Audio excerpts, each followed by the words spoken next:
अब जैसे हम पहले जो पूजाएं करते थे और हमारे संस्कारवश कोई पुण्य भी हो, कहीं लाभ भी हो जाता था, होता ही था, क्योंकि पिछले संस्कार तो देने ही हैं सबने।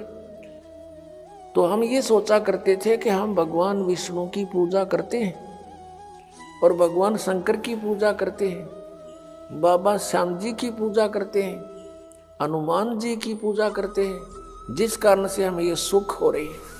अब पता चला कि ये कुछ भी नहीं कर सकते, ये अपने भी प्रारब्ध को, अपने भी पाप कर्मों का नाश नहीं कर सके, वो भोगना ही पड़ा।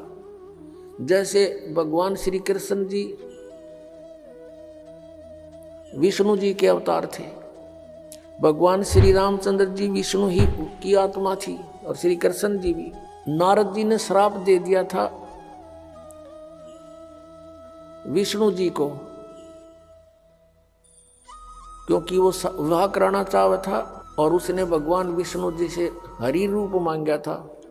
विष्णु जी ने उसका बंदर का मुंह लगा दिया था, जिससे वो अक्षुब्ध हो गया और विष्णु जी को श्राप दे दिया था कि एक जीवन तू अपनी पत्नी के वियोग में बितावेगा। और ऐसा ही हुआ। श्री विष्णु जी श्री रामचंद्र रूप में राजा दशरथ के घर जन्म हुआ। युवा होते ही विवाह हुआ, विवाह होते ही वनवास हुआ, वनवास में सीता का अपहरण हुआ और 12 वर्ष तक वो सीता रावण के बाग में रही। उसके पास घोर युद्ध हुआ, करोड़ों व्यक्ति मारे गए, सीता वहां से सकुशल ले आए।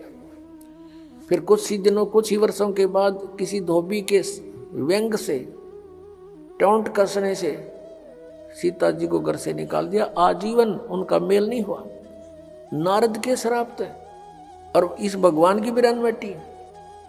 तो परमात्मा कहते हैं कबीर जी, तुम कौन राम का जपते जापम अर्थात कटे न ये तीनों तापम। और फिर श्री राम रूप में बाली मारा था सुग्रीव का भाई श्री रामचंद्र जी ने धोखा देकर, उसका भी प्रतिफल भोगना पड़ा श्री कृष्ण रूप में अवतरित होकर। एक शिकारी ने श्री कृष्ण जी के पैर में विषाक्त तीर मारा और श्री कृष्ण जी की मृत्यु हुई। वो शिकारी कौन था? वो बाली वाली आत्मा थी। तो यह परमात्मा कहते हैं, पीछे लग गया जाऊं था मैं लोक वेद के साथ, रस्ते में सतगुरु मिल गए, दीपक दे दिया हाथ।